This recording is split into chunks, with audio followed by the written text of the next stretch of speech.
I seek unanimous consent to enter into the record of the House the document styled Unwelcome in Niger, the interim report from Congressman Matt Gaetz on the U.S. crisis in Niger. Mr. Speaker, I come to the House floor this evening to expose a cover-up in the African country of Niger.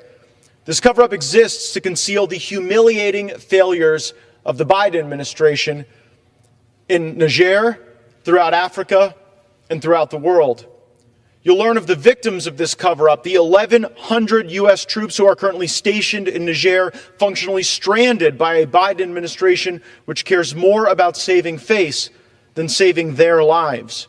Our troops in Niger have been pleading for help. They've sent intelligence reports and letters stating that they are rarely getting safe water. They can't get diplomatic oversights to receive medicine, fresh troop rotations, or basic supplies. They have no mission. And the local authorities are becoming increasingly hostile. The current government of Niger has called the U.S. presence in the country illegal. Why have these pleas not been heard? It is because U.S. Embassy Niger has been blocking the intelligence. I fear as we speak, the conditions may be forming to create another Benghazi-style attack.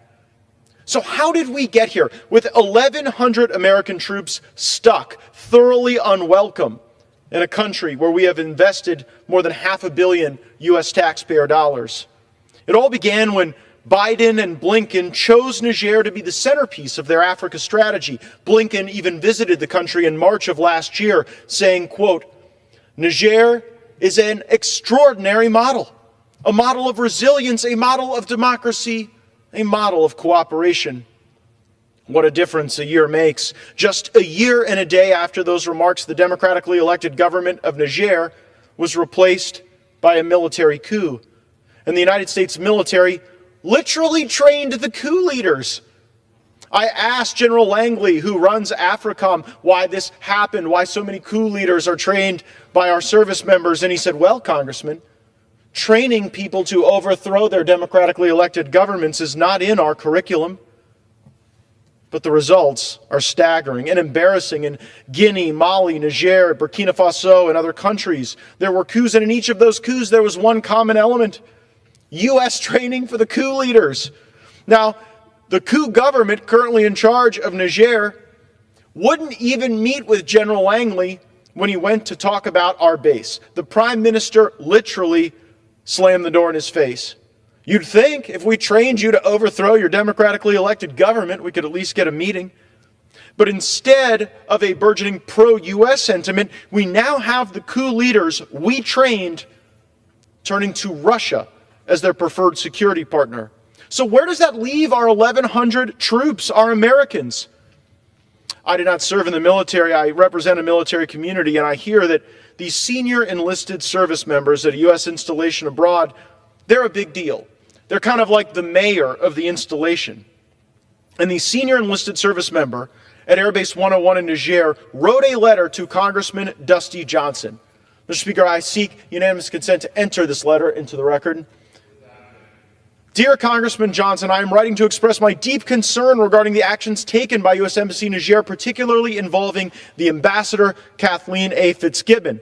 The recent events have raised serious questions about the conduct and decision-making of these officials, and I believe Congress must address these issues. As a service member deployed to Niger, Africa, I have noticed that the embassy intentionally suppressed intelligence information from the ground, forced collection elements to maintain the facade of a great country-to-country relationship. They failed to be transparent with U.S. service members deployed to the country. They gave a pretense that things are being worked and that it's above our level, all the while diplomatic oversight clearances for U.S. military aircraft were purposefully not being approved by the country's military government as a political bargaining chip to entice the U.S. government back to negotiate their withdrawal. Since July 23rd, the day of the coup d'etat, the Americans deployed here have not been able to perform their primary mission. They've been told to sit and hold. It's clear that the country of Niger does not want a permanent military presence in their country, and they have informed us that we need to leave. At this time, there are approximately 1,100 U.S. service members in the country who are essentially being held hostage from returning to their homes and to their families, while the State Department continues with failed diplomacy by not communicating with the country of Niger on what the withdrawal plan would look like. Additionally, the government of Niger is not processing visas for U.S. service members for entry into the country, which is especially concerning because the U.S. forces were scheduled to end a 6-month deployment early this month when relief forces arrived. The embassy failed to share any of this information with decision makers at any level of the Department of Defense regarding this, further complicating our ability to conduct the swap of personnel. These actions have deeply troubled me and many others in the community at home, as well as the service members deployed here with me and their families back in the States. Our diplomatic and defense representatives need to uphold the highest standards of professionalism and ethical conduct, especially in sensitive regions like Niger.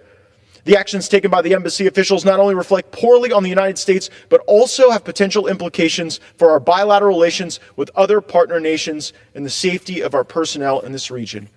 When I became aware of this letter, my office conducted a number of interviews which confirmed the claims made by the senior enlisted official, and he signed his name to that letter, which we have entered into the record.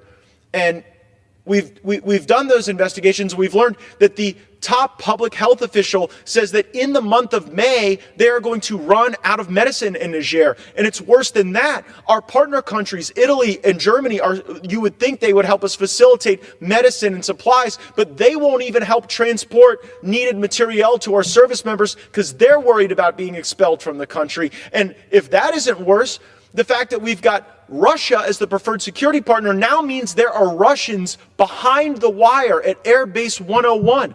We have Russians on our base somewhere.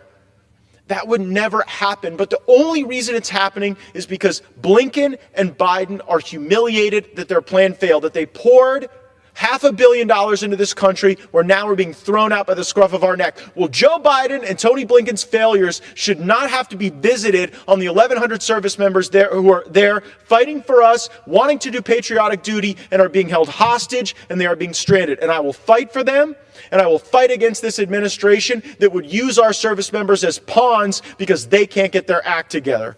Just because Biden and Blinken can't say oops doesn't mean we should abandon our troops.